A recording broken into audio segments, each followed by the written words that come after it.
ça c'est le tableau que à peine j'ai connu Balthus 62. Et c'est le dessin et commencé justement, c'est le moment de notre rencontre. Alors, personnellement, ou plutôt sentimentalement, je suis plus attachée de tout ce tableau. Et à cette époque, il était tellement occupé pour la restauration de la Villa Medici. Alors, le temps était très serré pour lui de consacrer pour son travail. Mais c'était, comme vous voyez, il y a partie géométrique, techniquement, c'est des répétitions et tout. Et un jour, ce tableau est fini. Alors, il téléphone à Pierre Matisse, qui était à New York, galeriste de Balthus de l'époque, fils de Henri Matisse. Et il est venu voir comment s'est terminé ce tableau. Et pendant Pierre était dans l'avion, Balthus avait besoin de déplacer le personnage entièrement 1 centimètre plus gauche. Et quand le Pierre Matisse est venu, c'était tout couvert en ton neutre et il n'avait plus rien à voir.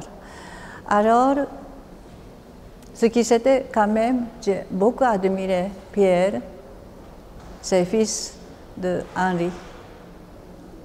Il a dit il a accepté. Et il est rentré à New York. Et ça prenait encore quelque temps pour refaire tout. Et c'était acquis par Pompidou.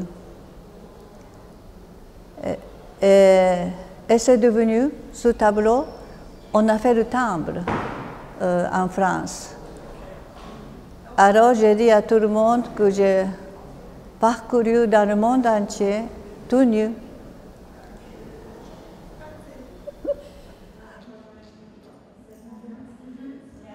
Alors, par exemple, j'ai mon atelier de peinture au Grand Charret. Et souvent, il entre, il prend des choses. Et quand il quitte mon atelier, il dit « je n'ai rien dit ». Ça, c'était souvent, il était comme ça. Et Balthus, il est génial, souvent, envers les gens, pour jamais attitude d'enseigner. C'est moi qui sais, alors je te dis. C'est pas du tout ça. C'est presque, il y a un extraordinaire sens, comme si toi-même tu découvres ce qu'il faut faire. Et où on te laisse découvrir quelque chose. Par, je ne sais pas, façon d'être de lui-même.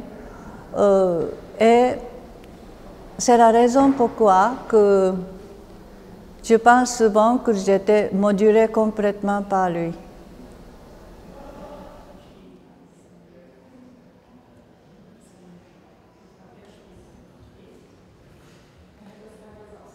Lui, il a quand même, ce qu'il cherchait, c'est l'effet de fresque de Quattrocento, Cinquecento, de Piero della Francesca au Masaccio.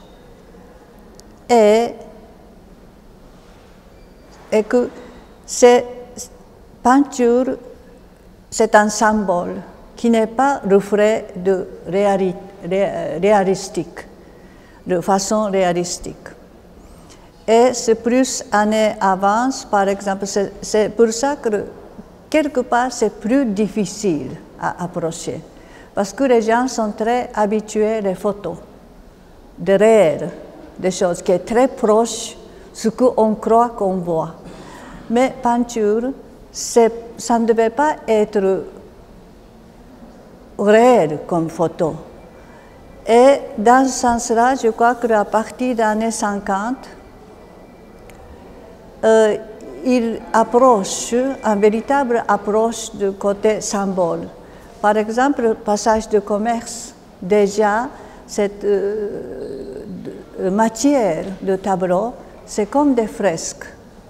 Et années 50, et par exemple, surtout, ce tableau, c'est le ton de corps.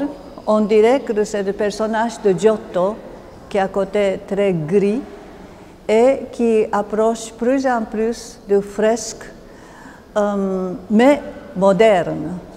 Il y a des modernités toujours, modernes dans le sens vivant.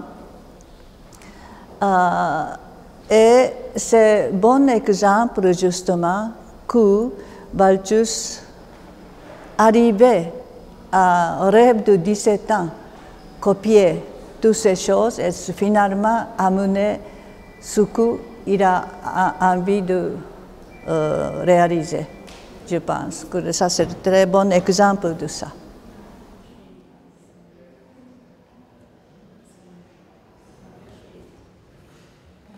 He was a child, and he is like a little bit sentiment of Alice in Wonderland. He thinks it's without images, it's not a book, you see. Il y a un côté extrêmement enfantin et qui n'a jamais perdu. Jamais perdu jusqu'à la fin. Alors, c'est pour les autres, vous séparez des adultes, enfants, et ce que l'enfant qui fait des gestes normaux, des gestes comme Thérèse, rêvant, mais l'enfant peut faire très normalement. Vous savez, s'il y a des petites filles, il fait des choses, et si on trouve que c'est beau, et que si on fait tableau, c'est la peinture qu'il faut voir.